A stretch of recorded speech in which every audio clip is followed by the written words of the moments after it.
The world is changing, and so does change. But the mind has the potential to capture the changing world and make every change count. At Skillsmindset, the leading global skills, strategy and corporate development company, we believe that the mind has the potential of transforming the man from obscurity to prominence. It's the reason why we make skills our business. At Skillsmindset, we stand for change, for development and for success. We challenge, we inspire and we lead. With Skillsmindset, your limit is just the beginning. Welcome to Skillsmindset. For more information about the great service we provide, please visit our website on www.skillsmindset.com or give us a call on our UK number on 07957 676 193. Better still, send us an email on info@skillsmindset.com. Skills Mindset. Challenging limits, maximising opportunities.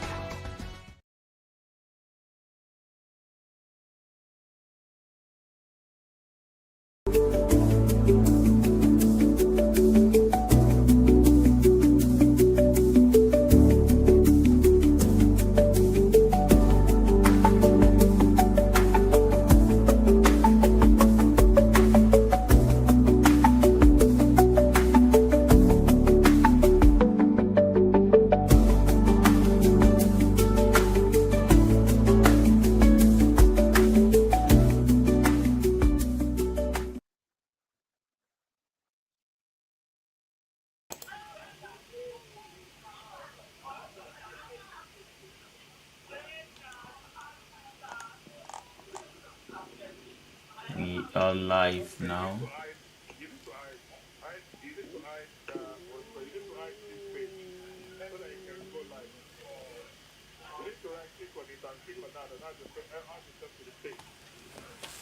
So, say that again.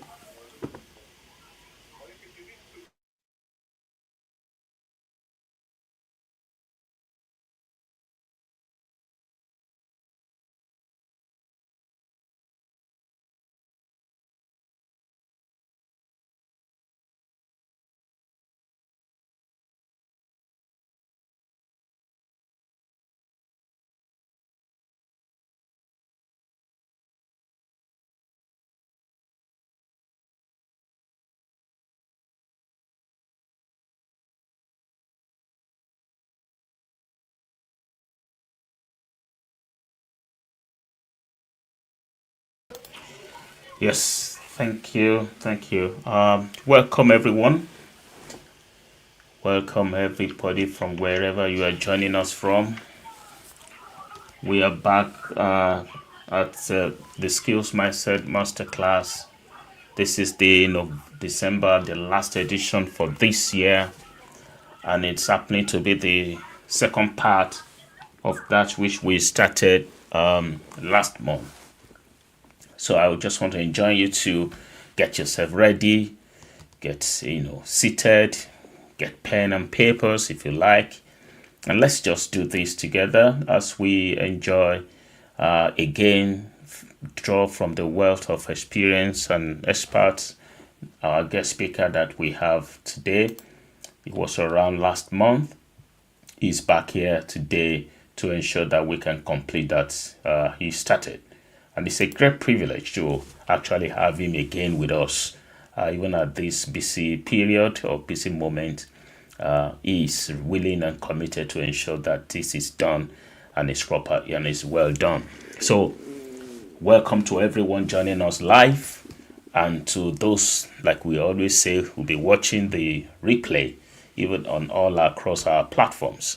So, we are thrilled again to have you with us for another transformative session of the Skillsmindset Masterclass. As we always would do, we want you to please share where you are tuning in from, your city and your country. It's very important that we know where you are joining from so that we can acknowledge you.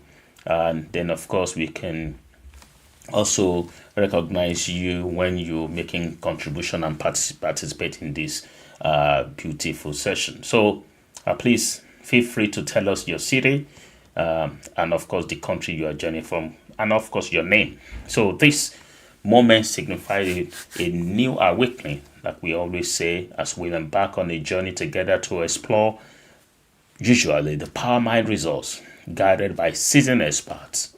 So it presents a fantastic opportunity for skills development, for business advancement, professional growth, and leadership, and to those who are keen to, improve and empower themselves. So today we are discussing using Lean Six Sigma methodology for continuous business process improvement and introduction to the DMAIC process.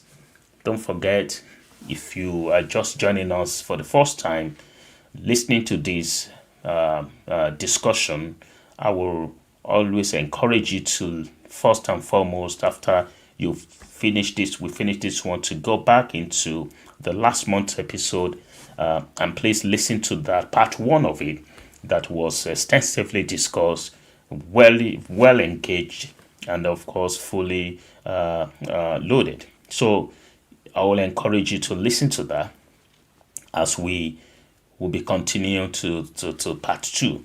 And that doesn't mean that you cannot attend this part two. It's free. Just finish with this part two live with us, and after which you can go back and then of course listen to the replay of the part one of this session, because this is going to be technically a continuation of what we started last month. So this season will examine high performance strategies aimed to boosting productivity and of course service delivery. So we want you to get the full gist of what our guest speaker has got for us, and of course that which he couldn't finish last time is bent on committed to ensuring that that is completed today. So this is also going to be shifting value creation from reactive to proactive approaches. So for your business, for your personal growth, I think you are in the right place listening to this masterclass. It is specifically designed for you, for your businesses, as you are entrepreneurs or you're a marketer or growth leaders. So please, we seek to improve service quality and make a significant impact. Our guest today is highly skilled professional in business growth and strategy. I have known Kenneth for quite some time, and he's always been consistent in his approach to ensuring not only personal growth but also business development. So he's a highly esteemed leader, a speaker, he's also an author, and of course an entrepreneur who is committed to empowering individuals for impactful leadership. Mr. Kenneth is a quality improvement facilitator, project manager, an expert in process optimization, agile, and then of course Lean Six Sigma, which is the thing that he's talking about today. He's so passionate about this, and I think he's going to be helping you as you help your business as well to grow, particularly when you are approaching the new year. So he specializes in transforming workflows for operational excellence. All right. So we extend our warm welcome to our guest speaker, a great friend, a great scholar, Kenneth Nkemnacho, as he joins us live for the Skillsmindset Masterclass. Mr. Kenneth, like we always want you to have a chat, or preliminary chat with our guest and our listener. With our listener and participant. We just want you to have a chat out to them. How are you doing today? And you are welcome, sir.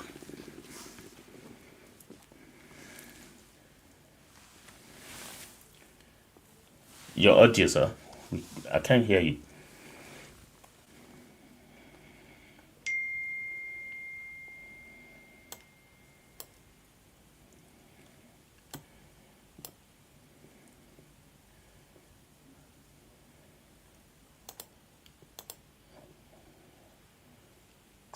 No, I can't still hear you. I think it could be your audio.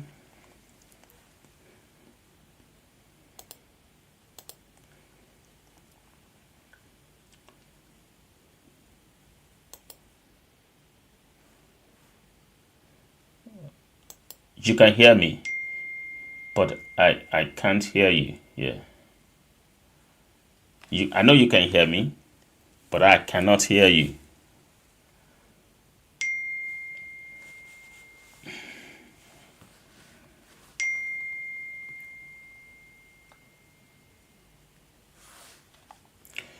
His mic is enabled, so your mic is enabled. You should be able to. We should be able to hear you. I don't know why I cannot.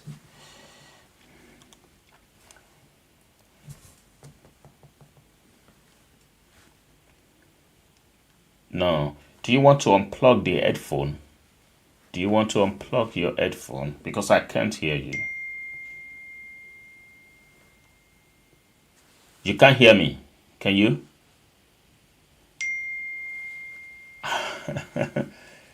So what's going on then? Sorry, listener, we just sometimes we get this technical issue. Okay, 1 second. You are muted actually.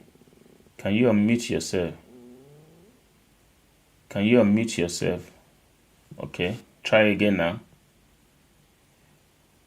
Yes, you have unmuted.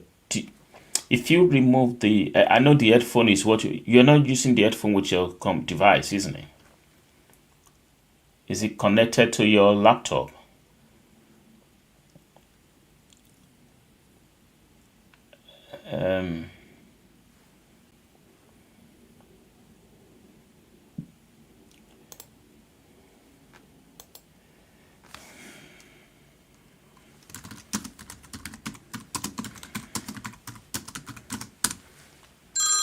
Kenneth Nkemnacho. Okay.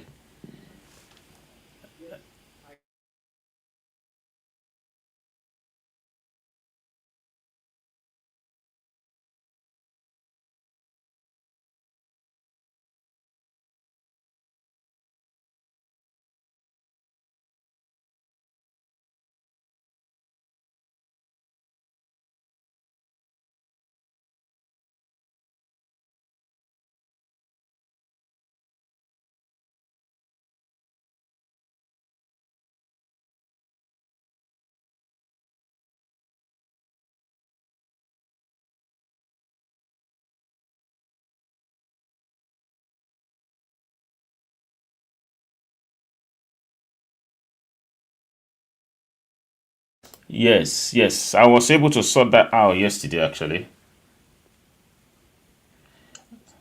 So somebody, one of the attendees also said that he cannot hear you as well. Let's you try and remove your headphone from the computer. Let's see. I already did that. Let's see now. No, okay, hold on. Hold on. Now unmute yourself now. Don't plug it back yet, but unmute yourself on the. Now, can you Yes, hear me? I can hear you now. So you can hear me from this one. Yes. This means I shouldn't use this then. Yeah, probably. Probably. And Sorry I about that. always use it. I don't know why. I know. Sometimes this You can hear me mainstream clearly now. perfectly well. Thank you, That's sir. fine. That's fine. Then now I'm not going to use the headphone. All right, thank you. So just yes, apologies, guys. We just try to ensure that you can hear our guest Well, speaker these as things he do extends his happen. greetings to you. Yeah.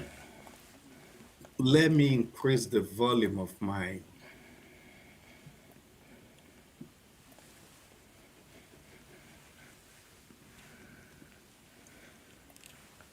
Okay. Every. Can you hear me now clearly? Perfectly. Yes, sir. We can hear you. Yes. Okay, that's fine. Yeah.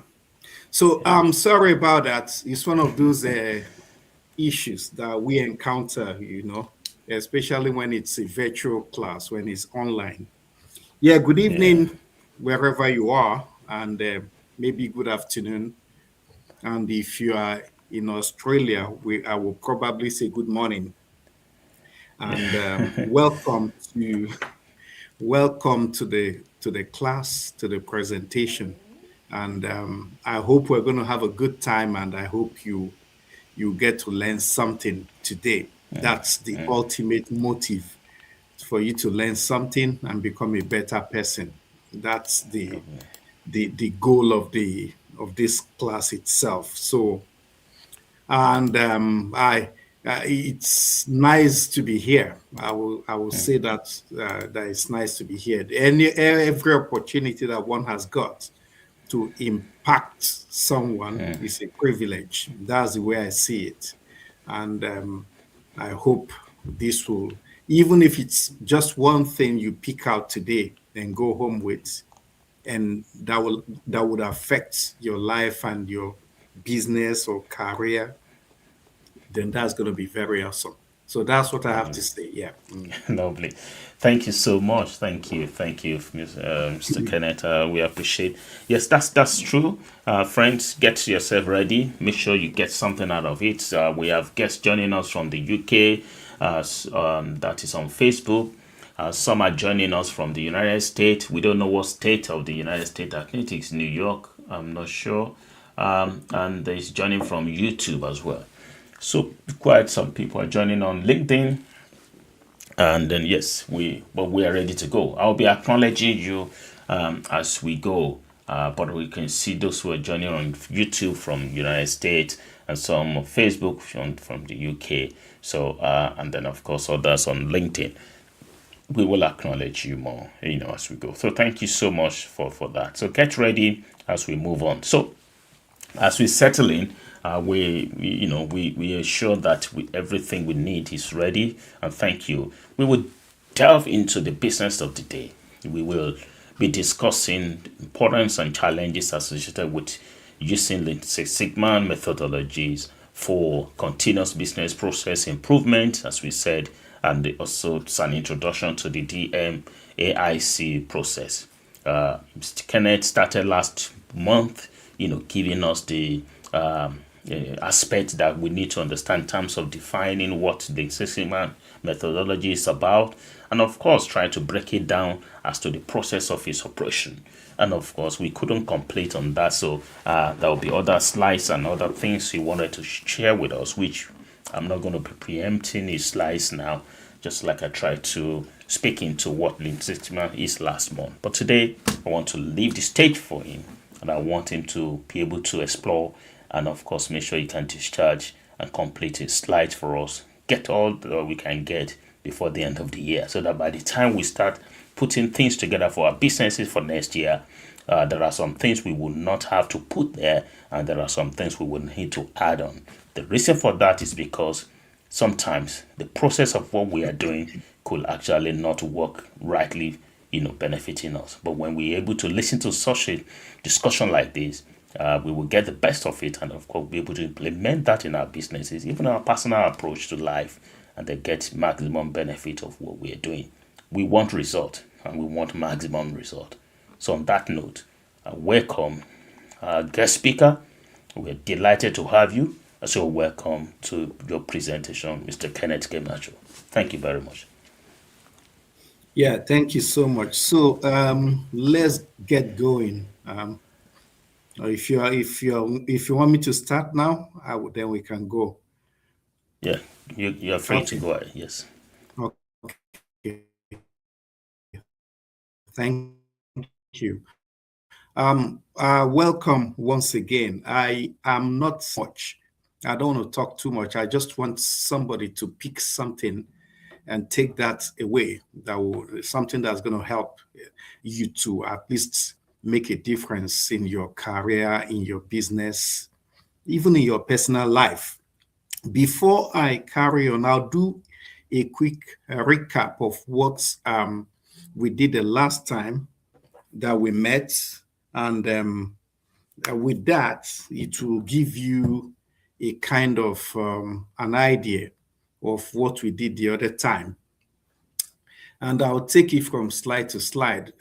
First of all, I talked about what Lean Six Sigma is, and I kind of broke it down into two parts. If you hear the word Lean Six Sigma, you can see that it contains two different subjects, the Lean and the Six Sigma.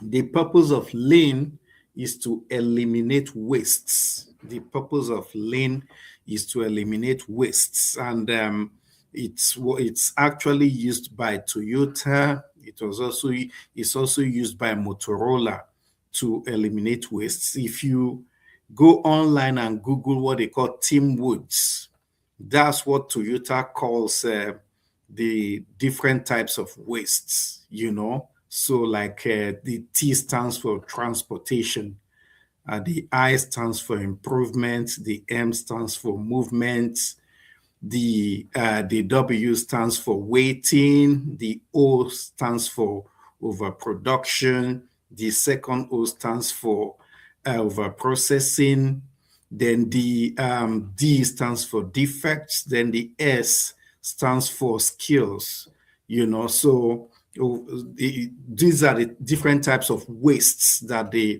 Toyota talked about. Then the Six Sigma, what Six Sigma does is to help you reduce variation. It helps you reduce variation to about 3.4 defects per million opportunities. The variation means when there is something needs correction. If you are, the last time we met, I used a tailor as an example. If you make clothes, you are hired to contracted to make about 100 shirts. And you find out that out of the 100 shirts, about 10 of them have loose buttons. That's a variation. It means it requires correction. One of the things that Lean Six Sigma helps you to do is to reduce variation. That's to reduce correction, to reduce defects. So that's one of the things it helps you to do. Then what else did we talk about? We talked about where it is used. It is used in manufacturing, engineering, healthcare, finance, supply chain. The government uses it a lot. In the UK, nearly all the government institutions are using Lean Six Sigma methodology, and especially in the IT industry as well. So they use it. Then I told you the origin of Lean Six Sigma, and I mentioned Motorola, and I mentioned and Toyota. They use it a lot. Then again, I told you what I talked about, reducing defects to 3.4 defects per million opportunities. That's like if you're doing a job, if you're working on something, if you're a tailor, for instance, you want to reduce your defects. Your defects will be reduced to 3.4. When you use a Six Sigma methodology, it means your perfection is going to be 99.9999666%, nearly 100% if you're using a Lean Six Sigma. So I introduced DMAIC, what the DMAIC, we call it DMAIC methodology. Then I told you that the D stands for define, the the M stands for measure, the A stands for analyze, the I stands for improve, and the C stands for control. That's part of what I spoke about that day, So, but I'm going to, I'm not sure I dealt a bit more into the DMAIC itself. I think if Dr. Gbenga Lawal can remind me, did I go into the basic definitions, the details of the define, the measure, and all that? Did I do that so that I would know where to begin? Yes, I think it will be a proper place to start from, actually. Even though you touch on them, but I think it will be a good place to start. I didn't really define the. Yeah. Okay. Yeah. I don't think I did on this one, so I can see some of the things here that I think I did not talk about. So let's talk about introduction to DMAIC methodology. That's a perfect place to. If that's all I do today, then I will be happy that have done something very reasonable. If that's what I do today, I'll be very, very excited that I've been able to at least share something that would help. Now, like I said, now let's start. Like I said, DMAIC stands for the D stands for define, the M stands for measure, the A stands for analyze, the I stands for improve, and the C stands for control. Now, what happens is this. If you are going to get involved in a continuous improvement, if you're going to get involved in a continuous improvement and you identify defects, you identify wastes, you identify where your processes require corrections, when you identify those things, you must first of all define what a problem is. Because if you cannot define what a problem is, then you won't know how to make corrections and make it better. Now, defining what a problem in a process is not just saying, okay, some people would say, the government is not doing this thing properly. That is not a definition of a problem. If you get into, maybe, let's say, I've been using the tailoring thing, for instance, everybody can see that if you make a shirt and the buttons are loosed, you can see that, okay, the buttons of the shirts that are being made are loosed. So seeing that they are loosed is not the definition of the problem. Seeing that they are loosed is not the definition of the problem. The buttons being loosed as the shirts are made is just a problem statement. And a problem statement does not fully define what a problem is. For you to define what a problem is, first you have to identify the problem. That's number one. Number two, you have to set goals, project goals. You need to set project goals. Then number three, you need to understand customer requirements. Now, I need to explain who a customer is. A customer is not necessarily somebody who is your client, although that person is a customer. A customer is not necessarily somebody that you are selling to, although that is a customer. Now, if you are involved in making clothes, for instance, if you're a tailor, I've been using that as an illustration because everybody would find it easy to understand that if I'm talking about a tailor. If you are working together, if there are 5 people working in a tailor shop, for instance, and the responsibility of the first team member is to receive the clothes from the customer, take measurements of the customer, write down the measurements, then pass it to the next person. The next person the person that took the measurement is passing that clothes to is the customer. That's it, the customer. So there are internal customers and there are external customers. Yes, an external customer brought clothes to you, but the person, one of the team members, took the measurements, did the customer service bit with that customer, then passed it on to the person that's going to cut the clothes. The person that's cutting the clothes becomes a customer to the team member who collected the clothes from the main customer and took the measurements.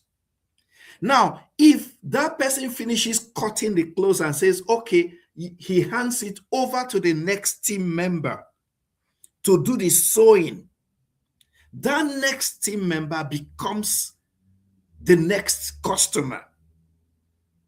So he sews the clothes, then passes it on to another person who does the ironing of the clothes. The person doing the ironing of the clothes becomes the next customer. So as far as the definition of a problem is, there is both an external customer and an internal customer. So the next team member that is taking over from you is the next customer. For instance, if you're a nurse and you did a day shift, maybe you did 12 hours shift, and the people who are going to do the night shifts come to the wards, you begin to hand over to them. The people who are doing the night shift become your customer. That's how it is in the DMAIC methodology. And if you finish, those doing the night shift, when they finish and they are handing over to those who are coming in the morning, the people coming in the morning also become their customers. That's how it is. So to define a problem, in the DMAIC methodology, the define involves 1, identifying the problem. Number 2, setting the project goals. Number 3, understanding customer requirements. Now, the activities include 1, defining the problem clearly. How do you define the problem clearly? I'm going to explain to you how you define the problem clearly as far as the defined stage of the DMAIC methodology is concerned. Yeah. Number 1, you might need to gather data. If you are defining a problem, you might need to gather data. Now, when we say data, sometimes what comes into the minds of people is that, oh, it's some kind of very a technical, statistical numbers. No, it doesn't have to be. It doesn't have to involve some complex statistical numbers. Now, let's go back to the use of customers. To the use of the tailors. If, for instance, you're making 100 shirts, contracted to make 100 shirts, and you finish making it and you pass it on to the customer, and the customer does the payment and finds out that out of the 100 shirts, 10 of the shirts have got a loose button. Now, when they come back to give you feedback, or when you ask them their opinion of the things you made, the information they are passing to you, the feedback they are passing to you is data. The feedback that has been given to you is data. Now, if you analyze that data, and when I say analysis of data, it does not mean that, oh, like it must. Yes, sometimes it does involve some complex statistical calculations. Like there are some jobs I did today that involved a lot of statistical analysis that had to look at some complex data, but it does not always involve complex data. The feedback that's being given to you is data. You look at that, you take that feedback into consideration. You ask the customer, okay, what was the problem? Okay, the customer says, I had 1 button loose in one shirt, 2 in another shirt. As the customer is saying that, you are putting that down, you are taking note of that. Then when you finish gathering the feedback from the customer, you go back to ask yourself, why did that happen? Why did this happen? And that's why, in terms of defining a problem, there's what we call the 5 whys. If you're going to find out what a problem is, there's what they call the 5 whys. The 5 whys means you are asking questions until you get to the actual problem. This is the defined stage of the DMAIC methodology. Now, we're going to talk about that shirt now that has problem with the buttons. Now you ask yourself, why were the buttons loosed? That's the first question. It doesn't have to be the question I'm asking now, but I'm using this as an illustration. How you make use of the 5 whys. Why were the buttons loosed? Okay, the buttons were loosed because the needles that were used were faulty. Okay, why? Then second question, why were the needles faulty? The needles were faulty because we bought from so and so supplier and we did not verify if the supplier's products were genuine or not. Third question, why did we not verify that the supplier was genuine or not? Maybe the answer is we sent a new staff member who wasn't skilled in purchases. Why did we send a new staff member who wasn't skilled? Maybe the answer is because every other person was busy. Now the next question is, why was every other person busy? Every other person was busy because we had so much to do for Christmas. Now, why did we not manage the workload? We did not manage the workload properly because maybe one staff member was sick. Why did we not make a contingency plan? Because we knew it was going to be Christmas, to ensure that if one staff member is sick, we could easily get a replacement. We did not make an alternative arrangement because we never thought about it. You keep asking why until you get to the bottom of the problem. That's one of the tools you use in the defined stage of the DMAIC methodology in Lean Six Sigma. If you keep asking the questions why, it's called the 5 whys. The 5 whys. If you keep asking the question why,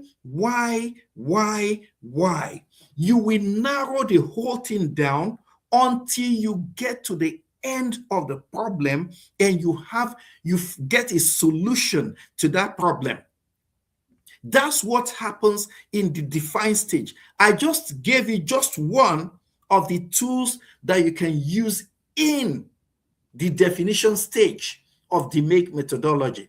So it helps you to define the problem clearly, then identifying, then when you define the problem, you have to identify the project scope. When you define the problem in the defined stage, after defining the problem clearly, you have to find out the project scope. You have to determine the project scope. Now, what do we mean by project scope? What do we mean by scope? The scope is the size and the amount of work that will go into the project itself. You have to scope a project. If you don't scope your project, it will end up in business as usual.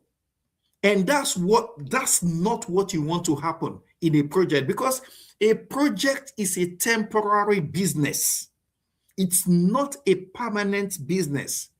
And if a project continues going on and on and on and on non-stop, it has become business as usual. That's what they call it in project management. It becomes business as usual.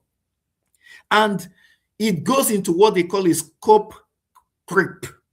When it goes into a scope creep, it means you have gone beyond what you were meant to do in that project. So you have to determine, okay, in the making of the clothes, 100 shirts, for instance, what is the scope of the project? One of the scopes of the project is that it is 100 shirts. It shouldn't go beyond 100. If in later the customer comes to say, oh, I don't want 100 shirts anymore, I want 110 shirts, then you have to ask yourself, because it's not all about making profits. You have to ask yourself, within the time frame, can we complete 110 shirts? The customer wants this shirt by the 24th of December because his own customers want to use those shirts for Christmas. And the customer has come back to say, we aren't going to, I want 110. The scope of the project was 100. Now he has come back to say 110. Yes, you may charge the customer more money, but have you got the time to complete the project by the 24th of December? So these are the things you look at when you are scoping a project. Now, besides having the time to achieve that, do you have the manpower? You are just a team of 5, and you have been given 2 weeks to complete 100 shirts. And by 24th of December, those shirts must get to the customer. And you have a team of 5 people alone. And the customer has come back to say, let's increase the scope from 100 to 110. And you are looking at the money, nice profit. But within the time frame, if you disappoint, what's going to happen? You are going to end up losing that customer. You don't have the team to achieve it. So you have to do that analysis as well. Do we have the team? Even besides the team, do you have the machines, the resources to achieve it? You look at everything that will go into that project to determine the scope of the project. That's one of the things you do in the define stage. The second thing you do a stakeholders analysis. In the clothes stage, for instance, who are the stakeholders? One, the stakeholder is a customer. He's the one bringing the business. He's the one bringing the money. He's a customer. The second stakeholder are your team members. Those are second stakeholders. Third stakeholders. How about the person supplying the thread meant to be used in sewing the clothes? He's also a stakeholder. His influence may be low, but he's also a stakeholder. How about the owner of the shop? The owner of the shop could just come up one day and say, I'm giving you a quick notice, you have to leave. He's also a stakeholder, although his influence may be low. How about the supplier of the electricity that you are using, especially in certain third world nations where electricity is a problem? For instance, in Nigeria, you have the power holding company or something like that. You know, he's also a stakeholder. He may not have a direct influence, but he's also a stakeholder. You know, so you do a stakeholder analysis. And the reason you do a stakeholder analysis in the defined stage of the DMAIC methodology is because you want to determine their interests and their influence. You determine their interests and their influence. Now, you want to find out the ones that have the highest interest and the highest influence, because determining the ones that have the highest interest and the highest influence will help you to determine the way you communicate with them. You are not going to communicate with the electricity company. You're going to do business with the person besides paying the bills. You are not going to communicate with maybe the owner of the shop. If you have leased the shop or you pay your rent, you don't have business with the person, but you also have to watch out because the person is a stakeholder. But you have to communicate with the customer because he's got a high interest and a high influence. The one selling the thread has got low influence and low interest, but what of if he runs out of the thread? Have you made a contingency plan of who next to buy from?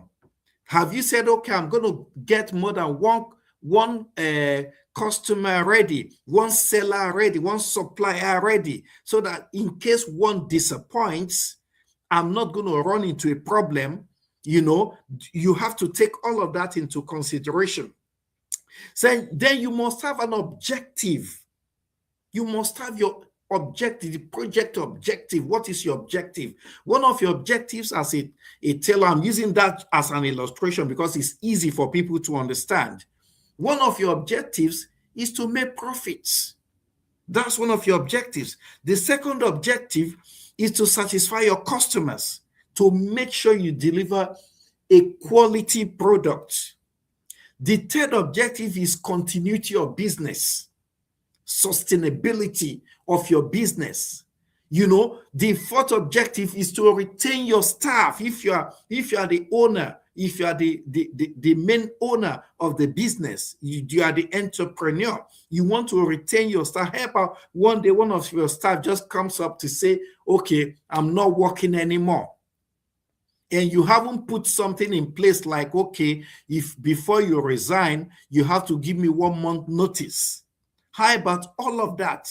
So your stakeholders are also your staff, the people who are working with you, because they have a high influence. They may have a medium, a moderate interest in the business, in that making of those 100 clothes, but their influences are extremely high because without them, you cannot achieve that.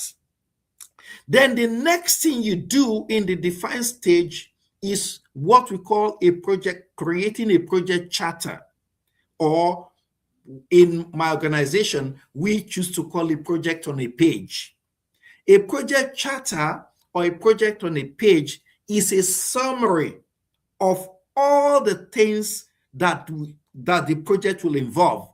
It's a summary of everything, that the scoping of the project, the stakeholders, the resources to be used, the risks, the issues that may come up, all of that. You just put them on just one page. You may not know everything that's going to happen within that project, but you must come up with a project on a page or a project plan that will give you an overview of how that project, what that project entails, so that if anyone comes to you to say, I heard you are working on so and so project, you are making 100 shirts for people, what's the project about? You would be able to come, show them your project charter and say, okay,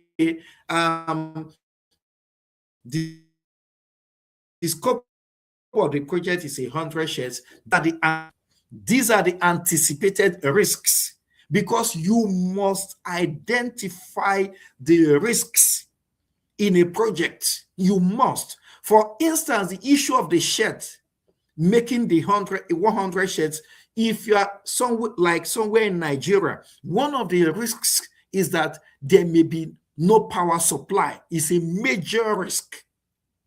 And your machines are using electricity. If there is no power supply, that you must anticipate that as a tailor, as a fashion designer, there's a possibility that there would not be power. So that's one of the major risks that you must identify. I'm just using that as an illustration. So all of these will come at the beginning and at the defined stage of a project. And the reason I'm spending so much time to talk about the defined stages because it is the longest stage in Lean Six Sigma methodology. It is the longest. Sometimes in certain projects, you might spend 3 to 6 months on the defined stage. The moment you get the defined stage right, the moment you're able to get it right, the project will move smoothly. But if you cannot properly define the problem, if you cannot properly scope that project, if you cannot properly identify who the stakeholders are, what the risks are, what the potential issues may be, and what the benefits deliverable are, if you cannot properly identify that, then it's not going to be value for money. So then one other tool you use in the defined stage of DMAIC methodology is called process mapping. It's called process mapping. That's one other thing you use in defined stage. Now, what is a process map? Well, we have about 3 different types of process maps. We have the flow chart, which is a common one, the swim lane diagram, then we have what we call the value stream mapping. I will explain a few of that to you as because it's very key that I explain that. Unfortunately, this is just an introduction to the DMAIC methodology because there's no way, there is no way you are going to do Lean Six Sigma in 10 hours. It's not possible. It's not possible. So that's why I'm taking the time to explain bit by bit so that you understand what goes into it. Now, the flow chart is a simple diagram. Okay, when we say process map, what do we mean by a process map? Let's talk about, I'm still going to use the tailoring thing because it's very common. A process map is the step-by-step stage of doing work, step-by-step stage or stage-by-stage of doing a job. For instance, let's go back to the 100 shirts. A customer, you start by saying, customer brings business. That's the first stage. That's the first step in that process. Customer brings business. Then the second step, tailor attends to customer to find out the exact kind of fashion that this customer wants. That's second step. Third step, customer discusses tailor discusses with the customer and tells customer how much it would cost. Then customer agrees. If customer agrees, you go to the next step. Next step, tailor takes measurement of customer. That's the next step. Then after taking measurement, what's the next step again? Tailor cuts the clothes into the exact shape required to make that shirt. Then the following step, tailor makes the clothes. Next step, tailor irons clothes. The other step, after that, tailor folds clothes neatly and puts in a pack. The other step, tailor informs customer that clothes is ready. Last step, customer picks up clothes. That is a process map. Step by step of how jobs are done. Why do you need a process map? I will tell you why you need a process map. The reason you need a process map is because it would help you identify where there are issues. You can tell from a process map where the problem is. For instance, we talked about loosed buttons. We talked about loosed buttons as a defect in making the 100 shirts. You know that in the process steps, the loosed button did not come from the tailor cutting the clothes. It didn't come from that step. The loosed button did not come when the tailor was using the machine to make the clothes. The loosed button came from the step where they were tacking the buttons into the clothes. So that is the step where the problem is. Because you have a process step, because you know what the process steps are, you would be able to identify where there are issues. But if you don't have a process step, how would you be able to identify the step with the problem? So that's one of the reasons why you need process steps. Besides it helping to guide you on the steps to follow in executing your assignment, it helps you to identify where the problems are. That's one of the reasons for using process steps. So, like I said, there are three types of process maps. The flow chart. What I just described now is a simple process step, which is the flow chart. But there is also what we call the swim lane diagram, which is more of a complex process map. Sorry, I'm feeling a bit warm, so let me take this off. Excuse me to take this off. It's too warm here. I think they had to put off the heater. It was very cold before I started. Yeah. And that's good. That's good. So, like I was saying, the swim lane diagram. Now, if you work in an organization, where there are different departments, and each department has got its own role to play in the business that you do. For instance, a manufacturing company, let's say a car manufacturing company, there's a department, logistics department, that would maybe order most of the materials that will be used in producing the car. They've got their own steps in the process of making a car. There is the assembly department where the car is being built. Even in the assembly department, they have different units. The ones that make the body of the car, the ones that make the engines, the ones that fix the windscreen, the ones that put the tires. These are all different steps. When the car is complete, they move it out to the warehouse. Those ones also have their own processes. Then you have the marketing department that will do the marketing to make sure that the car is sold. Then besides that, you have the shipping department. They all have their processes. In such processes and different departments and different functions and job descriptions and job roles, the best type of process map that is used is called a swim lane diagram.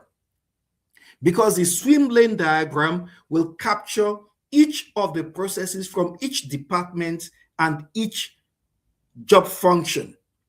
So that's why the swim lane diagram, which is a type of process map, is more complex.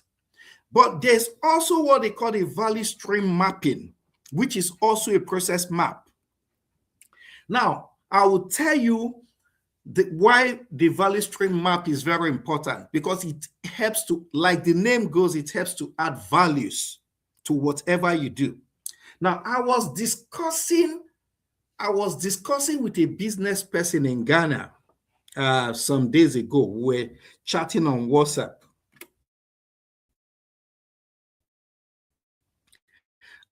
And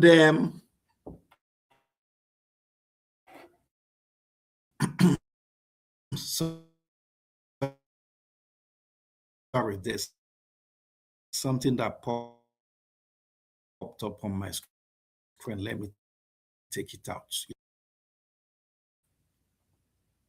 Yeah, we were off for a while. Yeah. So I was discussing with a business person in Ghana, and this woman has 2 children. She's a supplier, and she goes to the market in Accra, looks for customers, and she supplies goods to them and all that. And she was telling me about the work-life balance problem that she was having. And she said, oh, when she goes, she's so tired coming back, then looking after the family, this, that. Then I said, okay, let's do a bit of value stream mapping.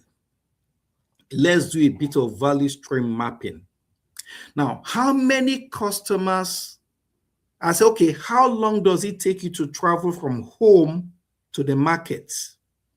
She said about an hour.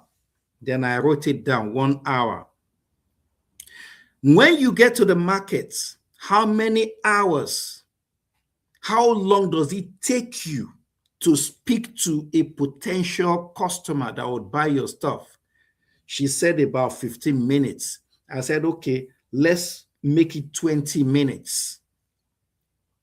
When you have a break in that supply, in that business, how long does it take you to go and supply that to the customers? She said, maybe 20 minutes. I said, okay, that makes it 40 minutes.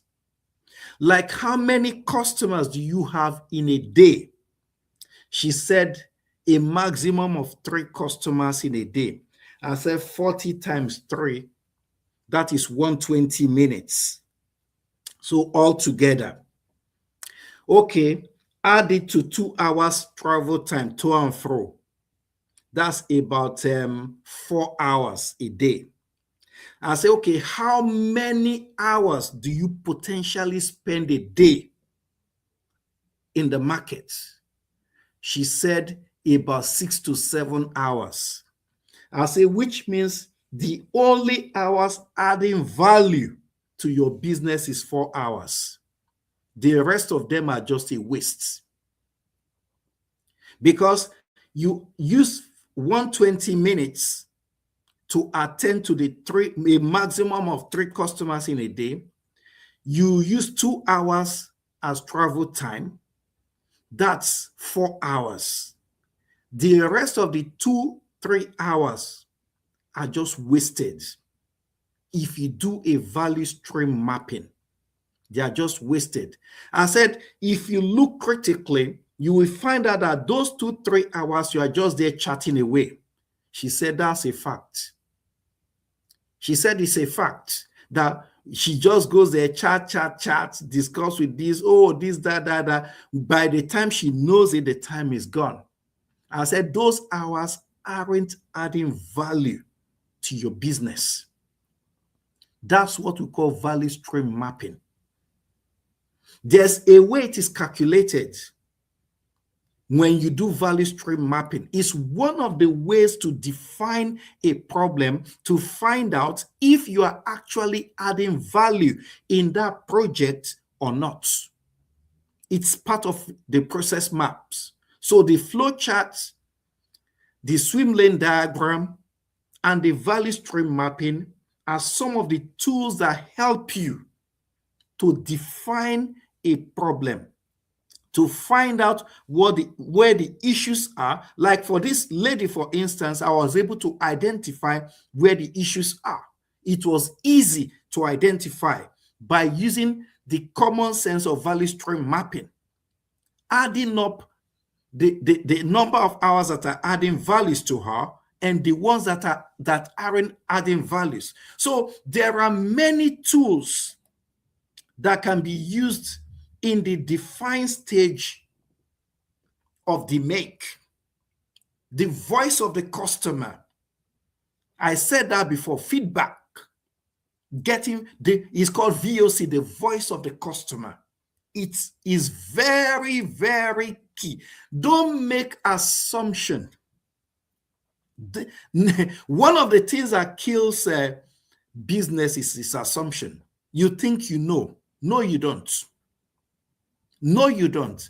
There was a time I worked on one of the NHS trusts in the UK in Sussex area. They were having problems with it's a mental health hospital. They were having problems with getting lots of incidents, mental health act incidents. And they wanted to find out what the problem was.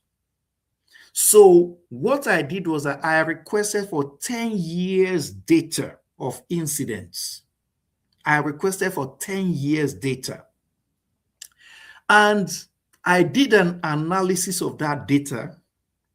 When I did the analysis of the data and I presented the report, the manager said, no, this can't happen. Are you joking? I said, you supplied the data. I didn't supply it. What you gave to me is what I analyzed, and that's what I'm showing you. You know, the first thing she said was, we need to change our process. And I was excited when she said that we need to change our process.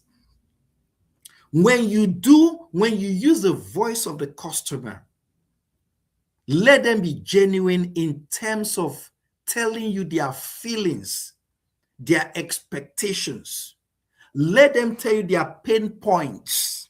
Because when you get feedback, honest feedback from customers, they will be able to address what they call the pain points. The pain point, the voice of the customer always exposes the pain points. And when it exposes the pain points, you are able to, and you are honest with yourself and you address that pain point. Business will start running better. But when you assume that you know what the customer wants, you make a huge mistake. That's why in the National Health Service, if you're in the UK, you know what they call the NHS. That's it, the NHS hospital. That's the umbrella that covers the whole hospitals, government hospitals in the UK. In the NHS, there's always a language that is used. They say that the patients are their best doctors. They are their best physicians. That's why they talk about patient-centered care. Patient-centered care. They want to customize the care of patients to what their needs are. To what their needs are. Then the customer knows what his needs are. The customer knows what her needs are. You cannot speculate for the customer. That's why the voice of the customer is very key in defining what the problem is. So I've talked about different tools that are used in the define stage. I talked about the 5 whys.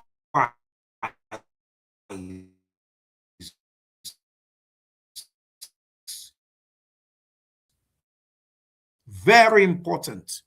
I've talked about the voice of the customer. I've talked about process map. I've talked about stakeholders analysis, which is very important. And there's what they call SIPOC diagram. Leave that. Let's not talk about that because we'll be going into too many complex things. But I hope with the few things I've talked about on define, you'd be able to understand how to manage the define stage. So let's go to the measure stage because time is going. What's the time now? Yeah. Now, in the measure stage, what do you, because I said the DMAIC methodology, DMAIC, the D stands for define, which I just finished talking about. The M stands for measure. Why do we need to measure in used in Lean Six Sigma methodology. Now, I'll tell you the basic reason why measurement is very key. If you want to improve your process of doing things, if you want to improve the step-by-step of how you carry out your business,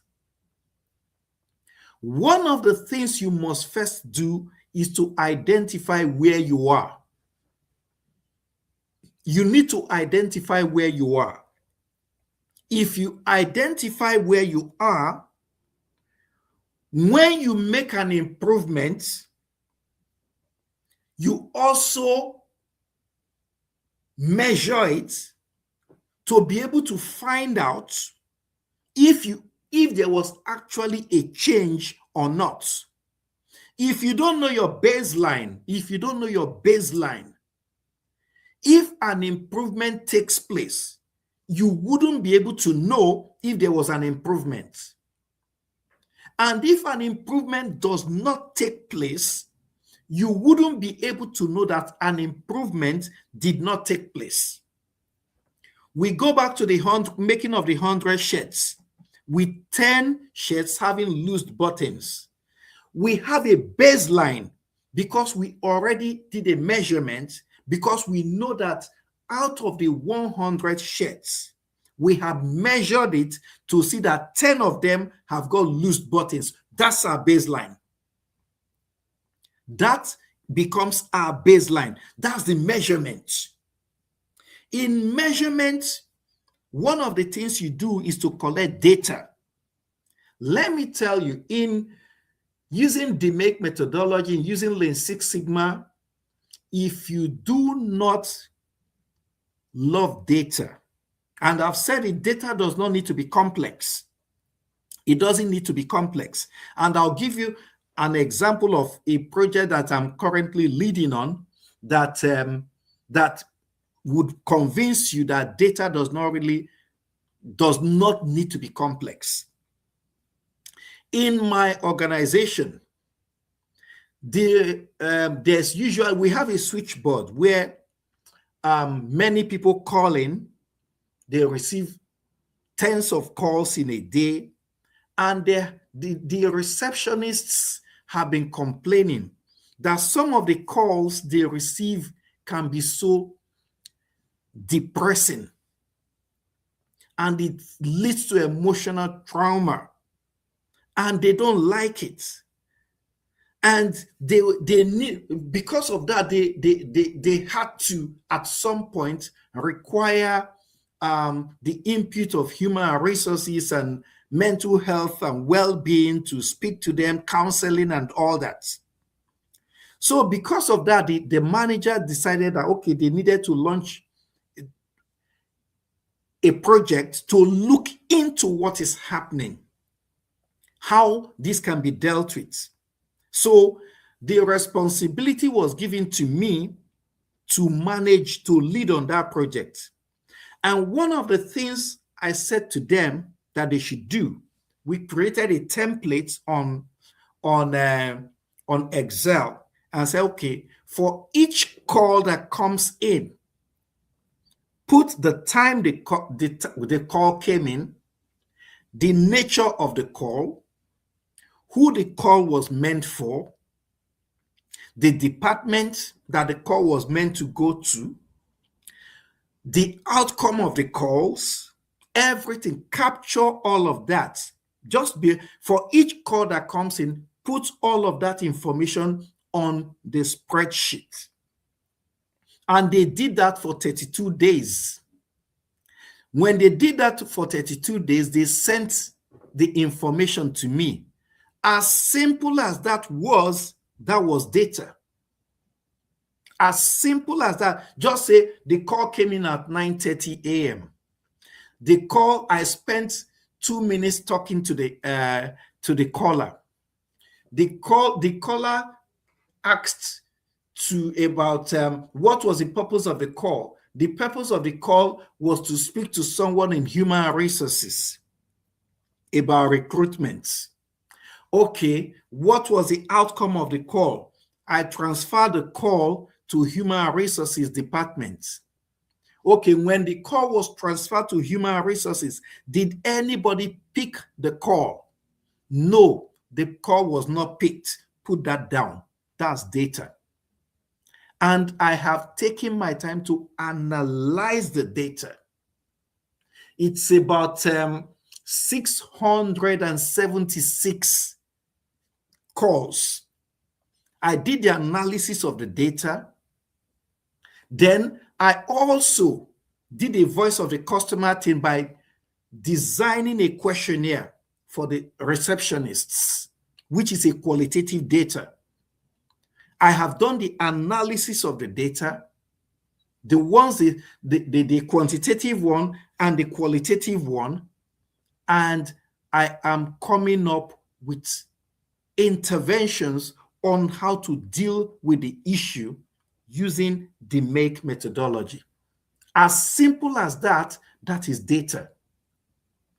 Because data does not have to be numerical. There are non-numerical data, which is called qualitative data. And qualitative data deals with your feelings, your opinions, and your experiences. Your feelings, your opinions, and your experiences. That's qualitative data. Yes, you match qualitative and quantitative data. So if you want to do the measure stage of the DMAIC methodology, the number one thing you need is data, because data will tell you where you currently are, your current position, your current situation. It will tell you where you are. Let me tell you, there's something that does not lie in this world. Data never lies. If you actually record it, just be unbiased and be recording what's happening. It will, when you follow that trend, it will give you an answer. Data has a voice. Data speaks. Data has a language. Data speaks. Without data, you cannot measure or determine where you are standing.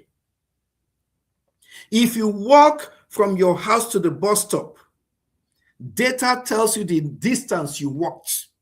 Maybe you walked 1.2 kilometers. It will tell you walked 1.2 kilometers. What time did it take you to walk down there? Maybe it took you 30 minutes. Those are all data. How long did you have to wait for the bus? You waited for the bus for 15 minutes. That's data. When you joined the bus, how long did it take you? How many bus stops did the bus stop before getting to your destination? Okay, 10 bus stops. That is data. How long did it take the bus to get to your destination? It took the bus 25 minutes. That's data. When you got to your bus stop, how long did it take you to walk down to the place you are going to? It took you 5 minutes. That's data. What was the distance from that bus stop to where you were going to? Maybe 0.2 kilometers. That is data. You would be able to calculate where you are.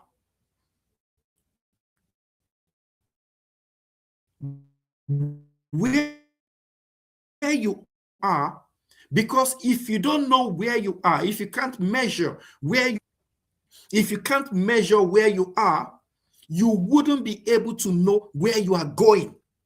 So if you make an improvement, you cannot tell.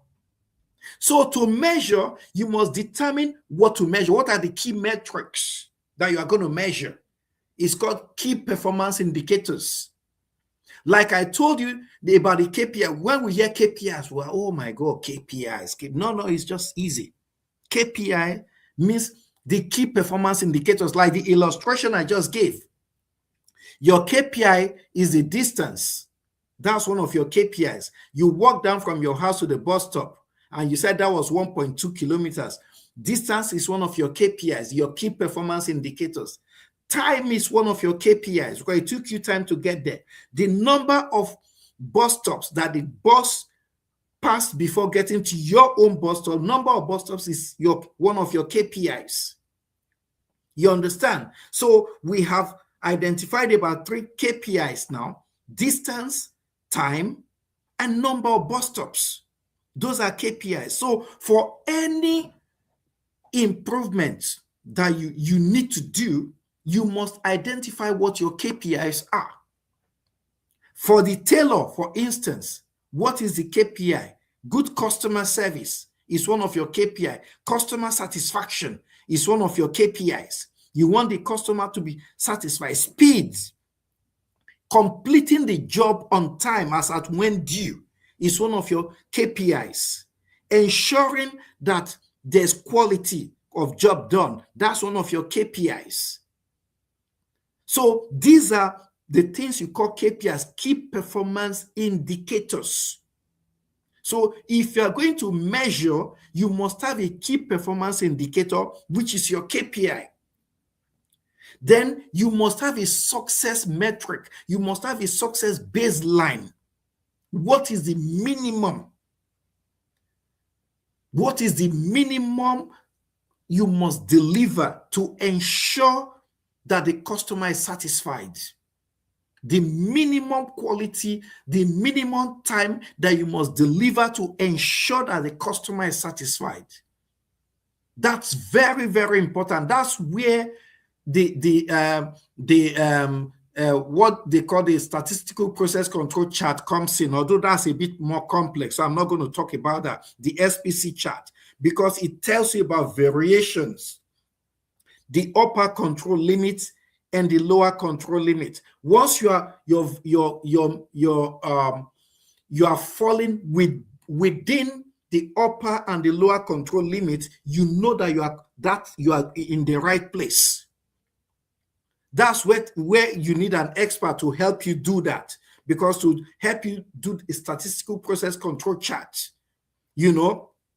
So you need to, all of these will help you in terms of your measurements, data, KPIs, on establishing a baseline performance. You must a minimum standard that will give the customer that satisfaction is very, very important.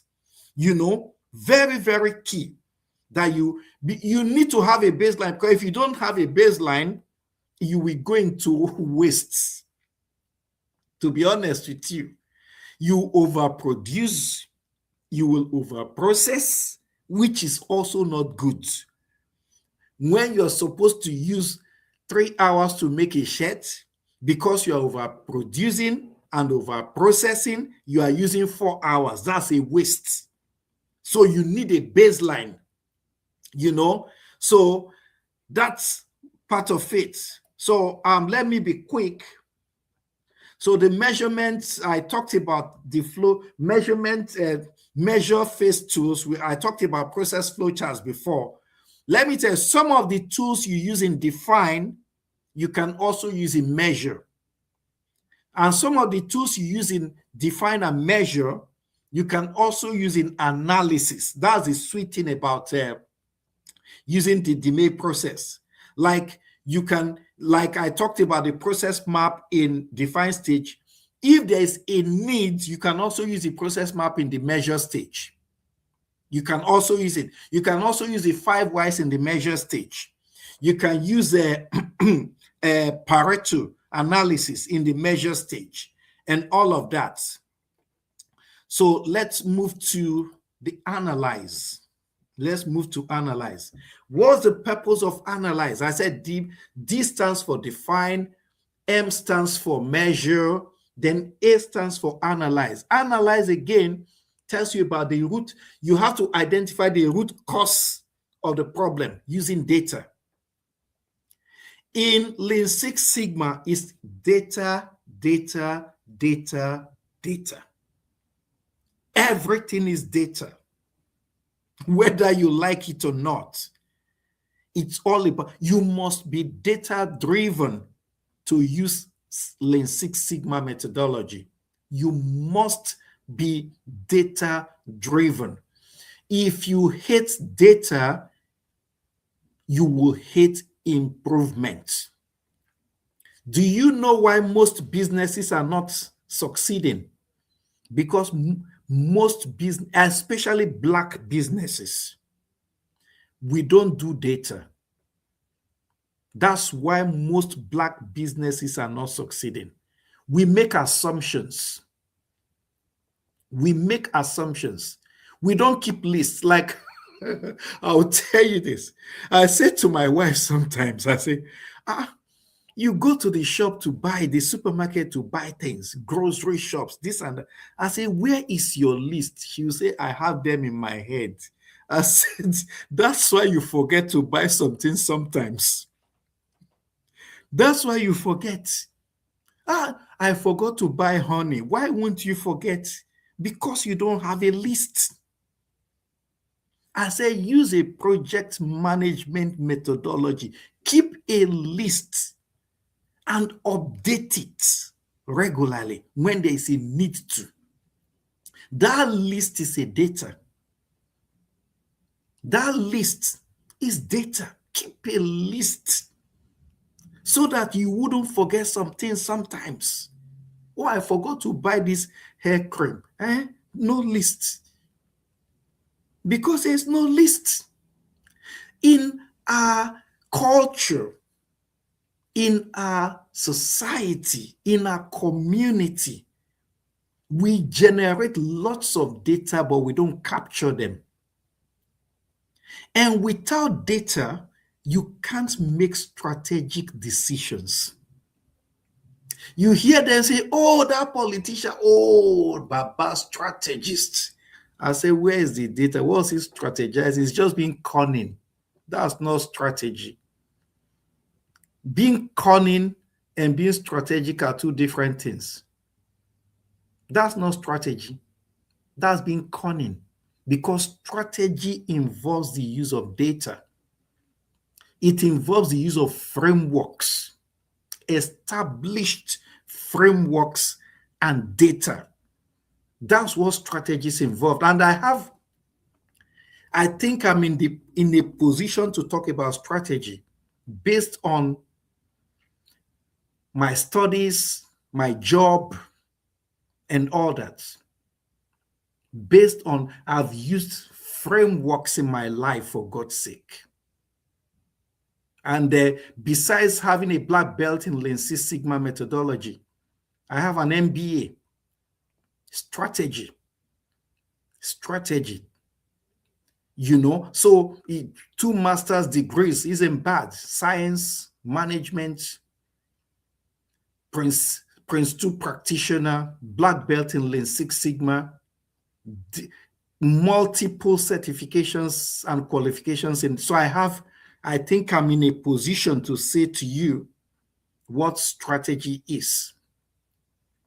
So when you keep data and analyze, it gives you the root cause of the problem. You take it to the bottom.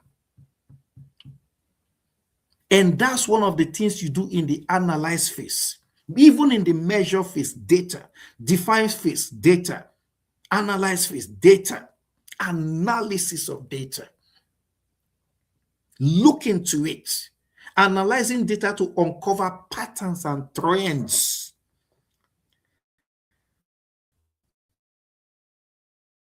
Like I told you, data has a language.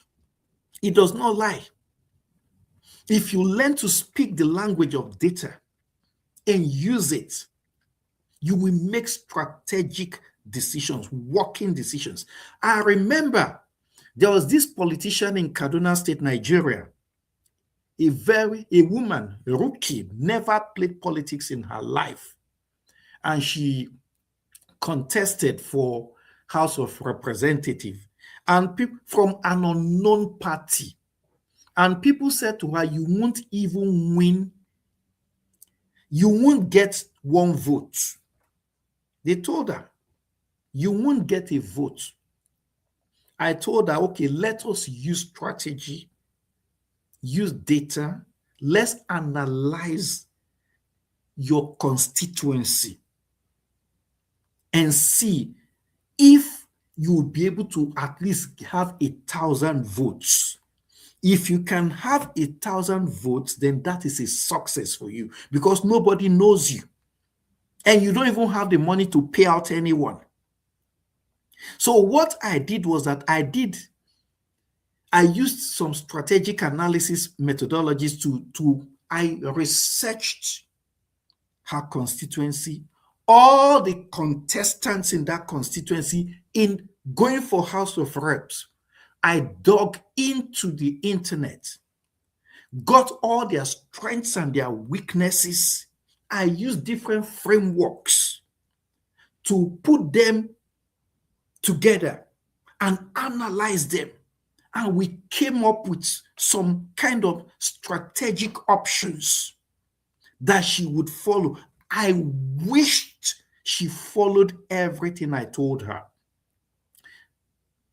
As much as she did, she was able to at least win awards when they said she wouldn't get a single vote, to the point that she followed what I told her to do. Then later, she was misled by some people. They told her, go and package rice, go and do. Now it became business as usual. She joined the rest. But if she had followed that strategy, I know she wouldn't win because of the mindset of our society, but she would have done far better. It's about the use of data and the use of strategy. Now, I will tell you again, 2016, when Donald Trump won the election, do you know what he did? He used Cambridge Analytica. Cambridge Analytica. You know what Cambridge Analytica did? They used one lecturer from University of Cambridge called Alexandris from Eastern Europe. He's a lecturer at University of Cambridge. What they did was that the guy designed an app that he injected into Facebook, and they were able to rip data from Facebook to get the mindset of average Americans. They analyzed that data, and Donald Trump hired them to do the job. They analyzed the data and came up with some strategic options, which Donald Trump made use of to win the 2016 election. When Boris Johnson was to lead the Brexit campaign, they went back to Cambridge Analytica and say, help us. We want Brexit to succeed. The same Cambridge Analytica came up with data, analyzed it, and passed it on to Brexit.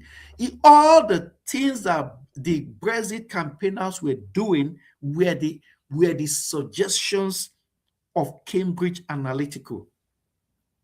The company was later defunct. They closed. The government had to shut it down because they felt they broke privacy rules.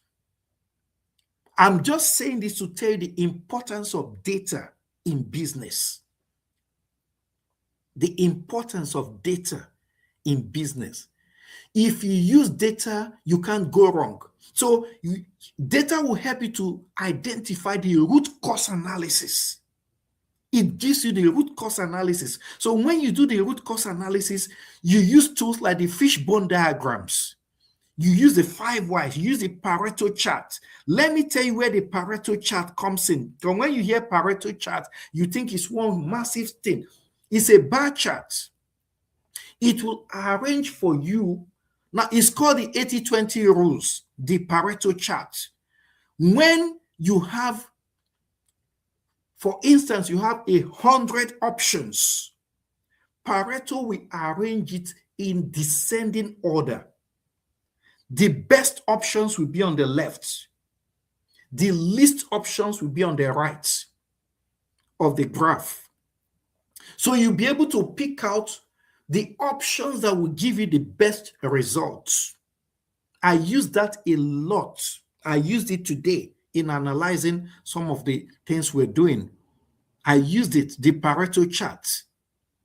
So the analyze, we tell you, it will break down the problem, it will break down the data into what would give you the best options. It will analyze it to the barest minimum. Like I said, the tools you use, fishbone diagram, 5 whys, Pareto analysis. Forget about the hypothesis testing and regression analysis and correlation, because those are a bit too statistical. Leave that for people like us. But the simple ones, fishbone diagram, 5 whys, Pareto analysis. Then there's what they call the FEMA, failure mode and defense analysis. Leave all of that. Process capability analysis. Leave all of that. But use the simple ones, 5 whys, SIPOC, fishbone diagram, driver diagrams, Pareto analysis, all of that, cause and effect analysis. Use all of that. Simple. They are just easy. It's just for you to sit down and analyze. Process map, value stream mapping. Like I said before, I mentioned what I discussed with the lady about the time that she spends and all that. Now let's get to the improved stage, because I need to round up what we're doing now because it's taking a bit too long. When you define, you measure to know where you are, you define to know what the problem is, you measure to know where you are, you analyze to get the root cause of the problem. After doing all of that, you have to come up with an improvement. You have to come up with suggestions, an improvement. Okay, let's go back to the 10 shirts with loose buttons. You are asking yourself, okay, now you've used the 5 whys to identify what the problem is. You did the analysis. How maybe in the analysis you found out that, oh, because of that, you are more likely to lose a customer, and you don't want to lose a customer. What improvement initiatives or interventions can you come up with that will make you reduce the errors that you are making? Maybe in the next contract, instead of having 10 shirts with loose buttons, you might reduce it to just 1. That's an improvement. If you can reduce it to 1, you ask yourself, okay, where was the problem? Okay, we bought faulty needles. Then where can we buy the best type of needles? That's an improvement. You source for a supplier that supplies the right needles. You ensure that the right needles are bought. That's an intervention. That's an improvement intervention that you just as simple as that. You have come up with okay, change supplier, change the supplier. No more buying of bad needles. No more buying cheap. Buy the best type of needles. That's one. You may say, okay, how do we recover our customer loyalty? Maybe that may be an intervention to improve. You say to the customer, bring the 10 shares back. We will deliver on your doorstep. And in addition to that, we are going to make you 2 free shirts. In addition to that, that's an improvement. You gain back the loyalty of the customer because you've taken that step. Then, third intervention, next time you're going to the market to buy something, send an experienced person. That's an intervention. You send an experienced person. Those are improvement suggestions. Then when you come up with those improvements, you implement them. When you are implementing, at the stage of implementation, you also need to keep data. You also need to keep data. Be recording all the data. Now, I would give you an illustration. There was a pilot I just led on recently. We discovered that I'm not going to mention the name of my organization, so I'll just tell the story. We discovered that some of our stretchers, there's what they call scoops. When you take patients to the hospital, there's what they use scoops in the stretchers to take them down. We discovered that most of our scoops were missing. We were losing those scoops, and because of that, we're losing a lot of money yearly. The lost equipment, we're losing equipment to the tune of about 1.2 million pounds in a year due to lost equipment. And we identified that scoops actually contributed majorly to those lost equipment. And we came up with interventions. One of the interventions we came up with was to put stickers on those scoops, durable stickers and trackers on those scoops. So when we put the stickers and the trackers, we didn't just put them and left them there. We did a pilot to pilot it. So when we put the stickers and the scoops, when the ambulance, the paramedics take the scoops out, we record the day that the scoop left the Make Ready Center. We record the time. Then the time that the scoop comes back, we record it. We're tracking the data to see if the tracker that we put on the scoops and the stickers that we put on the scoops, if they were working. So these scoops that would go missing, we would track them to the hospitals where they are.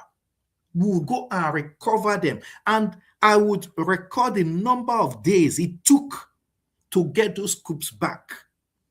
So we're piloting that intervention, that initiative. When we did that for like 30 days, I did the analysis of data, and I saw that all the scoops that were missing started coming back home, started coming back to the Make Ready Center. We even had more scoops than we had initially, because the people who were stealing the scoops, they saw that there were stickers and there were trackers on them, so they started leaving them, because some hospitals will just take them and assume that it's their own, even when they know it's not. But when they saw that there were stickers on those scoops and there were trackers on those scoops, they let go. So we were recovering all our scoops because of that intervention. How did I know that we were recovering all the scoops? We were keeping data. We were monitoring the intervention. When you improve, don't just say, oh, I have made an improvement. Are you measuring the improvement that you have made? You need to measure the improvement you have made, continue to measure and analyze and find out where you are not doing well and keep making corrections. That is why it's called continuous improvement.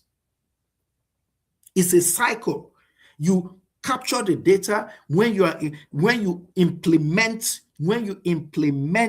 the interventions on the improved stage. You capture the data, you analyze the data. Okay, you see that, okay, from the 10 sheds, we now have, instead of making mistakes on loose buttons for 10 sheds, we are now making mistakes for only 5.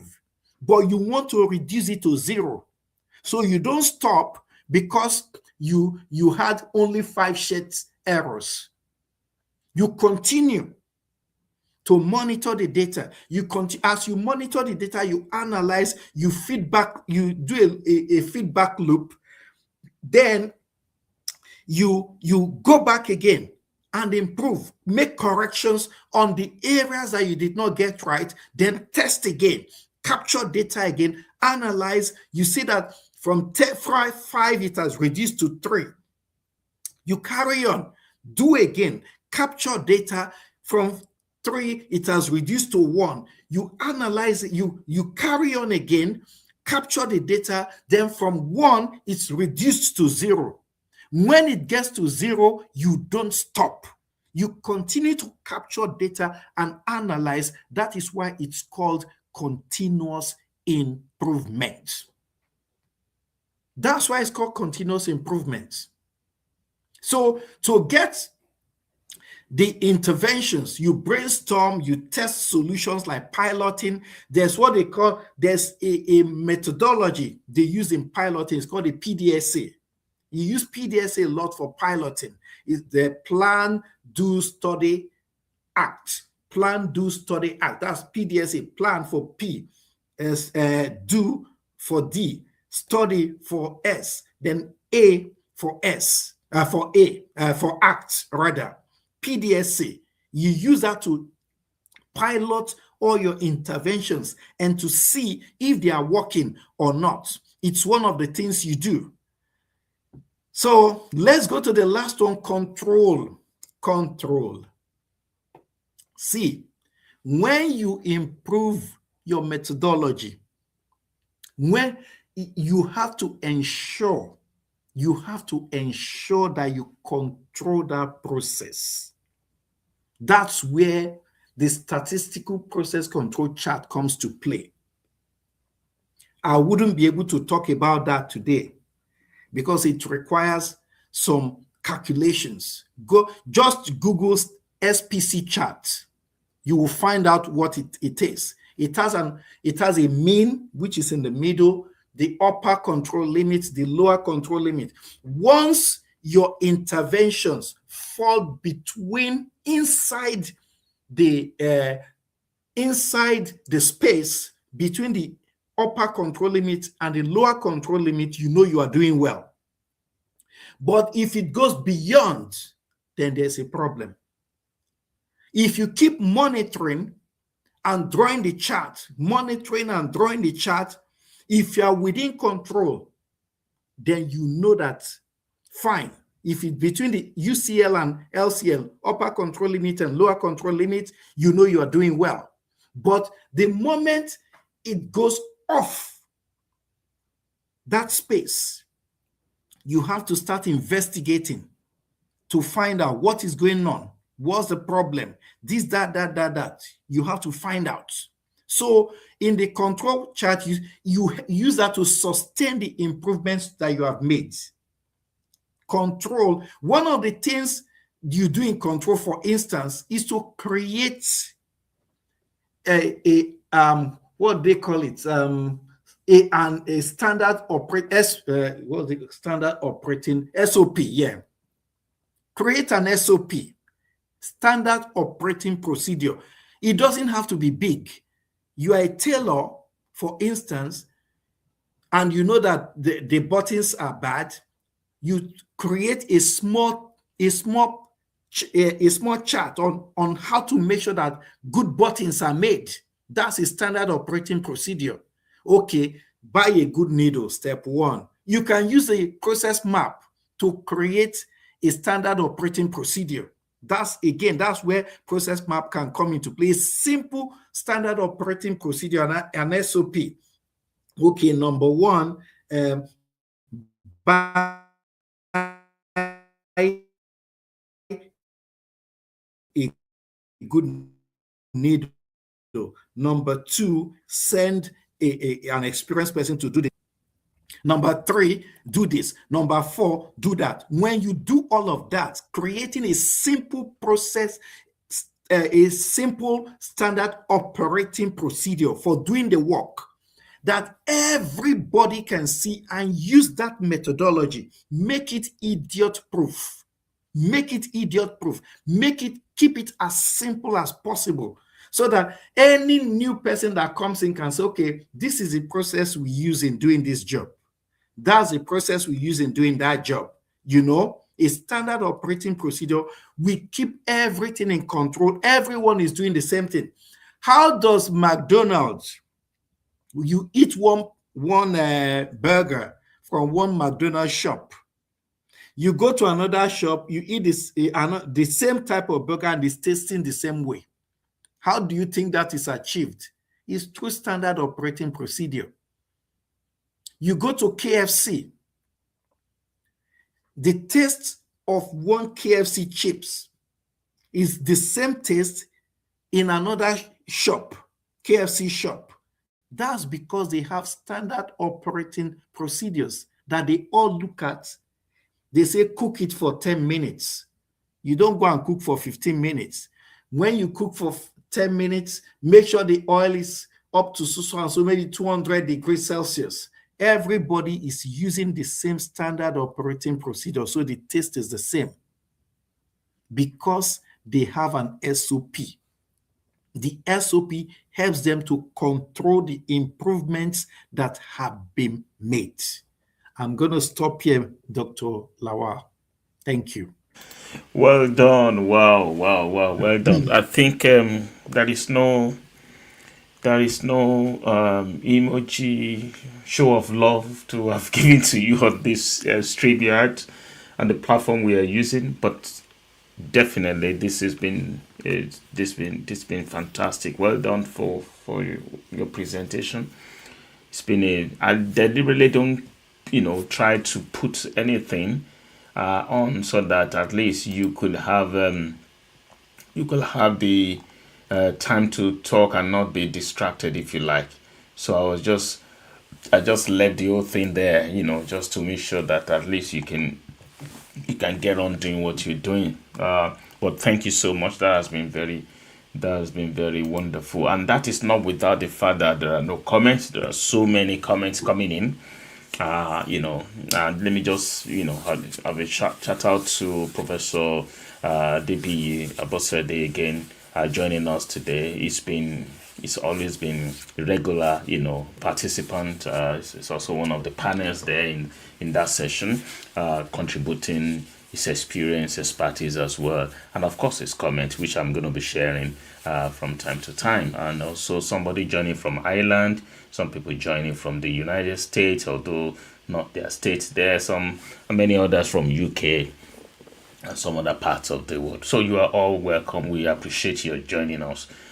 Thank you so much. I believe it's been a fantastic session, and I'm glad you're able to complete on the definition of all those description, if you like, of the main process, that DMAIC is all about. Because at the end of the day, that's what we thought. Once we're able to drop that there for this session, that could be a starting point by which participants or listener, whether the replay session or live session, can then begin to think about it and see what they can do and get engaged. It is very important, because this will not only help you, your organization, it helps your personal life. And I'm glad you mentioned, you touch on slightly and carefully on the issue of shopping list, which is not only, it is not uncommon to most people who like shopping.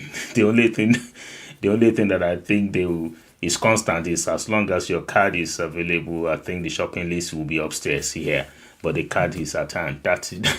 So I'm glad you carefully and mentioned that. Otherwise, I'm sure your dinner is going to be affected tonight, but let's see how it goes. So let's see what you take tonight. So thank you so much, Kenneth. The it's very fun. Before I make kind of a comment as well in terms of wrapping up, let me just go straight to what people have to say here. Okay, some people joining from US, from Ireland, yes, and then some people joining from these people joining from Ireland as well. Where Professor Abosede is saying that, okay, that is at the beginning when you started off, and this has also confirmed a few things there with you. Is it not a truism that there will always be variation on, not only that it's becoming a problem when the variation is significant, very clearly. Yeah. And then, of course, if what we see is not the problem, which is if when you're talking about the problem, because eventually what is being manifested is what people think it is the problem. But before that manifests, that be cause of or the effect of it, which will be anything that can give rise to what we see and classify as variance. Then we have to identify all possible problems, and that is by interrogating each stage that you have actually carefully enumerated. Thereafter, we zero down to the most significant problem out of all the problems and deal with it. Thank you so much. That's spot on. And when you are talking about effect and the causes, of course, the thesis is about which one comes first and which one leads to another. I think it's a going concern actually. Cause leads to effect, effect leads to cause, and of course, the debate is there. So thank you so much, sir. Because the essence of business is effectively delivering on of utility, which satisfaction, which may give rise to surplus, of course, what people call profit.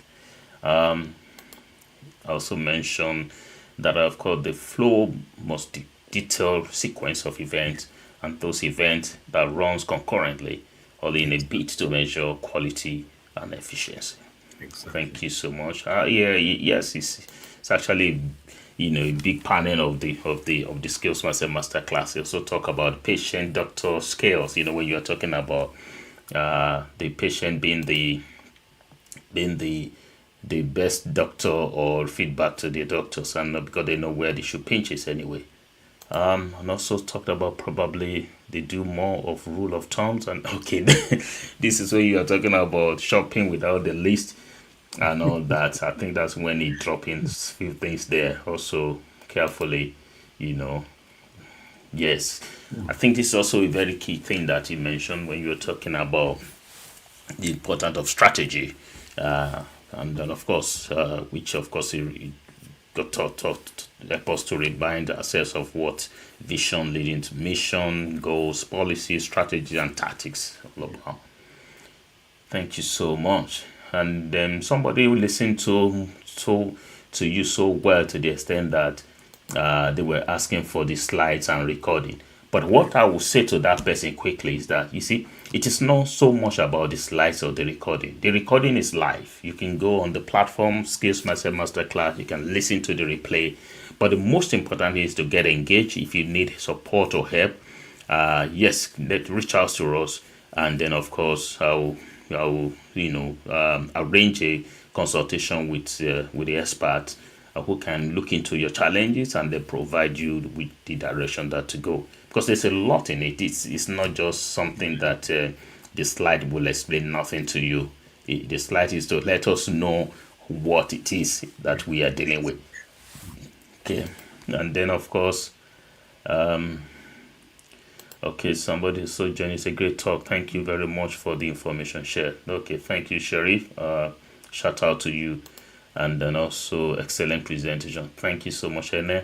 A lot of people joining us, and then of course they've been challenged by this. But let me also say this in closing, because at the end of the day, all we want is to ensure that people get the nuggets that we want them to get. The expectation is that people can take one or two things and then grow in this, and then of course plan to do apply this to their work, apply this to their businesses, because the whole essence is to ensure that you don't continue the way you started this year or the way you've run your business this year. It's nothing wrong in you sitting down, take some level of analysis, get rid of some wastages, and of course time consuming, irrelevant things, and then of course make sure you are effective and efficient delivering quality at service. That's the most important thing. And as you improve on your business and production line and all that, you are improving quality of your life as well. You can spend life and your time more effectively and efficiently. You can be more productive doing good things. That's what we do. And then the moment you do that, you make more money and you live good, and you live healthier as well. Thank you so much. I'm not sure if there are questions, because there are no questions, because what you've said actually has been the only way I think people may want to ask questions is to get involved, get engaged, get connected, or make some level of contact, and then of course the expert will be willing to have a kind of a one-to-one with you if you want, and then do a kind of a bespoke approach to addressing your concerns or your worries. Thank you so much for that. So, friends, that's been fantastic. You can tell that it's been wonderful. We spent good time together. But the core roadmap that the speaker today has carefully stated to us and dealt with extensively is the roadmap of Lean Six Sigma in the DMAIC process. Don't forget to define, to measure, to analyze, to improve, and to control. It's very key, and I'm not going to repeating what all that means. But the most important thing is that we should be careful to know that by applying the DMAIC into our work, into our business, into our organization, we create a culture of continuous improvement, and we are making decisions therefore that is not based on assumptions but centers or focus on evidence, and of course generate operational gains that directly relates into cost savings, revenue growth, and customer value. And don't forget, he said something very key.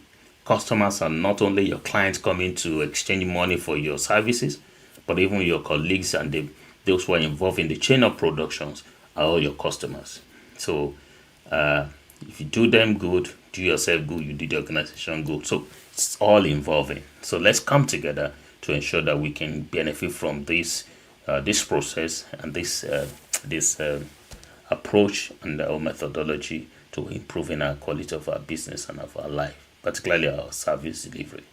So I'm not sure, before we close, I don't know whether you have any final word, Kenneth. If you have any final words to say, we can then just close on just to introduce two of the books I've done, although they are not on quality improvement, but just on life. If you give me the permission to do that, then I will. Yes, go ahead. I have this book, A Short Note on Passion. It's on Amazon. It's titled A Short Note on Passion. I did this book because I wanted people to be able to easily identify what their passions are in life. And this book was published this year. It's a small book, but it's a very good one. A Short Note on Passion. Then this one, Be an Icon, that's the second edition of this one. It's I think it's a 200-page book, Be an Icon. I did that some years ago, but I did a second edition of it this year. They are all on Amazon. If you want to get them, you can get them. And if you need my services, like Dr. Gbenga said, just get in touch. We can do it better. It to be customized. It will be tailored to your business itself, not a generic explanation. So we'll be able to tailor it to your own business. And I run a consultancy as well, Ken Vision Consulting. If you go to kenvision.media, you will find that, So Dr. Gbenga and I, we work hand in hand. So if you need my services, either to craft strategies or quality improvement or projects, that you want advice on, then get in touch and we'll do that for you. Thank you. Well done. Thank you so much. So, friends and listeners, don't forget, I'd like to say this again, that the recording and previous recording, you have them on our platforms. They are there on our platform for free. Go there. It's a resource platform. Go there and listen to it again. Don't forget, this is part 2. The part 1 of this session was done last month, and it's on YouTube, it's on Facebook, and also on LinkedIn. So if you can just go on YouTube, for instance, listen to them, and also previous other episodes, you can just consume as much as you want of all those materials. And then, of course, feel free to use information you have there to help yourself. And if you do have some questions or some areas you need some clarifications, please do reach out to us, and then we'll be glad to engage with you to ensure that we can make things better. And like guest speaker said, please feel free to get involved, because if you don't do something about your business for improvement, it's likely going to repeat the same thing, and that is simply called waste. So you don't want to waste it. You don't want to waste time and money, and you just want to make things better. So thank you so much for attending and participating in this December episode of the Skillsmindset Masterclass. We hope you find it thought-provoking and enlightening. The insight and strategy shared today can help you build resilience and adapt, enabling you to move forward even after facing significant challenges. So the world needs the best version of you and your business. So if you have any question, like I said, comments or inquiries, please feel free. Visit our website at www.skillsmindset.com and leave us a message. One of our team members will reach out to you. We hope that you find the information useful, and you can also subscribe, to follow us on our various platforms, so that you don't have to miss any episode or any of our podcasts on a monthly basis. I urge you to approach every moment, the rest of the year and the coming year, with courage and optimism. Keep pursuing your dreams with knowledge and an unwavering passion. Until next time, next year, January 2026, I wish you all the best, and I want you to take care and stay focused. Until then, goodbye for now. Thank you very much.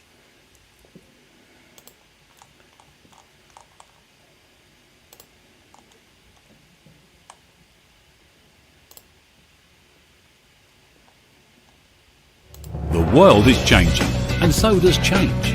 But the mind has the potential to capture the changing world and make every change count.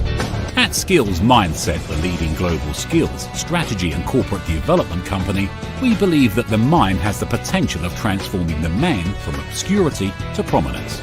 It's the reason why we make skills our business. At Skillsmindset, we stand for change, for development and for success. We challenge, we inspire, and we lead. With Skillsmindset, your limit is just the beginning. Welcome to Skillsmindset. For more information about the great service we provide, please visit our website on www.skillsmindset.com or give us a call on our UK number on 07957 676 193. Better still, send us an email on info@skillsmindset.com. Skills Mindset. Challenging limits, maximizing opportunities.